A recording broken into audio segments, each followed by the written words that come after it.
हम हमेशा बदला ही लेने का सोचते रहते हैं। हमारे अपने, हमारे दोस्तों में, या हमारे से किसी से दुश्मनी हो गई, या किसी ने मुझे कह दिया, किसी ने परेशान कर दिया, तो हम सोचते हैं कि हम बदला लेंगे, उसको छोड़ेंगे नहीं। क्यों? क्योंकि उसने मुझे परेशान किया है, या कोई नुकसान किया है, या परेशान करने या नुकसान करने का प्रयास किया है। तो हम सोचते हैं कि नहीं, अब हम उसको छोड़ेंगे नहीं, हम बदला तो लेंगे ही। और यहाँ तक कि हम सोचते रहते हैं कभी-कभी कि जो आज नहीं बदला तो कल नहीं बदला तो परसों नहीं तो वर्षों नहीं, इस जन्म में नहीं तो उस जन्म में। लेकिन हम माफ़ करने का बहुत ही कम प्रयास करते हैं। आप देखे होंगे, आप गौर किए होंगे कि जब आप माफ़ करने का प्रयास करते हैं या माफ़ करते हैं, तो आपको बहुत ही शांति मिलती है, आपको परेशानी, एक आत्म सुकून मिलता है।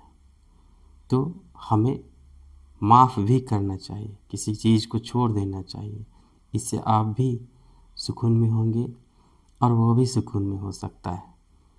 अब इसका मतलब यह भी नहीं है कि आप हर जगह माफ़ करते चले और लोग आपको परेशान करते चले। तो वक्त, समय और परिस्थिति के अनुसार हमें किसी को माफ़ भी कर देना चाहिए, किसी को छोड़ भी देना चाहिए, किसी को परेशान भी कर देना चाहिए। परेशान करने का अर्थात आप उसका प्रत्युत्तर दे दें। तो हमें परेशान नहीं होना चाहिए। हमें बदला, हर समय बदले की भावना को मन में पाले हुए नहीं रखना चाहिए। इससे हमारे मन में ईर्ष्या, द्वेष, क्लेश, क्रोध, ये सब की अग्नि जो है प्रज्वलित होती रहती है, और अंदर ही अंदर मनुष्य धुआं धुआं धुआं जैसा जलता रहता है, परेशान रहता है।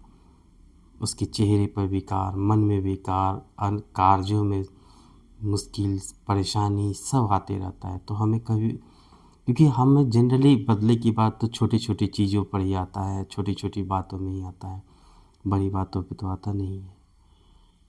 तो जहाँ बड़े उस तरह की परिस्थिति हो तो वहाँ आप उसका जवाब दें, प्रत्युत्तर दें, परंतु साधारणतः क्षमा करने का प्रयास करें। क्षमा में बहुत बड़ी शक्ति है।